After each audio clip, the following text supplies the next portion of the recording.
शुभ दुपार मित्रांनो, आजच्या या ब्लॉगमध्ये तुमचं सगळ्यांचं हार्दिक स्वागत आहे। आज सोमवार आहे, आज 5 फेब्रुवारी आहे आणि सकाळपासून अर्धा दिवस असाच गेला, कोण एकत्र येत आहे आणि आपण कुठेतरी ट्रिपला जातोय, नाहीतर सोलो ट्रिप आज होणार होती। तर आज आपण चाललोय शेवटी गणपतीपुळेला। तुम्हाला माहिती असेल खूप जागृत देवस्थान आहे गणपतीपुळे, नवसाला पावणारा गणपती आहे गणपती बाप्पा। तर आपल्या देवरूपासून साधारणतः 55 किलोमीटर वरती हे मंदिर आहे। तर आज आपण चाललोय, आता वाजलेत साधारणतः 4:30 आणि आपल्या सोबत आहे प्रणित मालक, इकडे प्रशांत बोर्ड, इकडे निखिल पुरुषी आहे।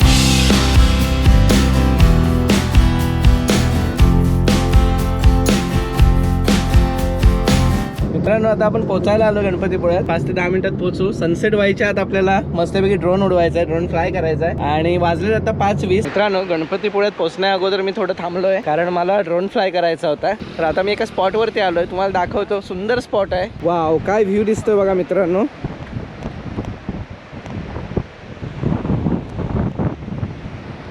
त्या साईडला बघा गर्दी दिसते, तिकडे आपलं गणपतीपुळ्याचं बीच आहे आणि त्या साईडला मंदिर आहे। खोल निळा समुद्र, खारफुटी आणि नारळाच्या झाडांच्या हिरव्यागार हिरवळीमध्ये वसलेलं हे गणपतीपुळे महाराष्ट्राचं नंदनवन।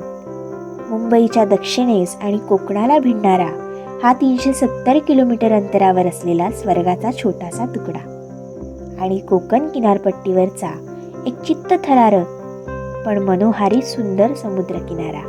या स्थानाचं वैशिष्ट्य इथल्या असीम सृष्टी सौंदर्यात दडलेलं आहे।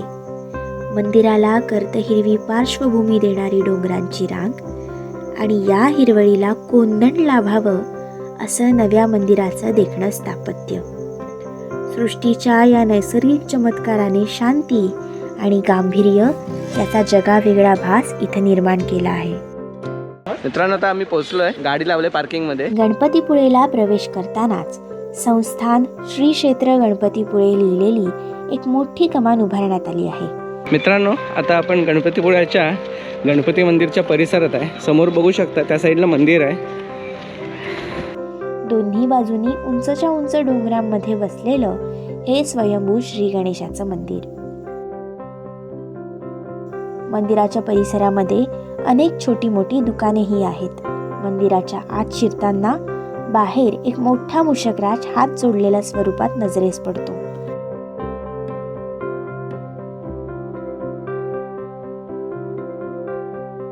मित्रांनो आज नशीब असं की अजिबात गर्दी नव्हती आणि खूप छान दर्शन झालं, एकदम निवांत। आता आम्ही बसलो मंदिराच्या अगदी समोर, हे पहा समोरच मंदिर आहे आपल्या आणि ह्या बाजूला समुद्र आहे, सूर्य बघा खाली गेलेला आहे पूर्ण। आता गणपतीपुळेला लाभलेला समुद्र किनारा अतिशय स्वच्छ व निळाशार पाण्याचा असल्याने मंदिरासोबत समुद्राचा आनंद लुटण्यासाठी सगळ्या ऋतूंमध्ये पर्यटकांची गर्दी दिसून येते।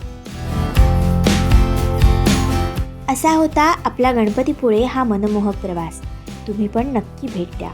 चला तर मग लागा तयारीला। अशाच नवनवीन व्हिडिओजसाठी सन्मुख ब्लॉग्स या चॅनलला सबस्क्राईब करा आणि बेल आयकॉनवर क्लिक करा। गणपती बाप्पा मोरया।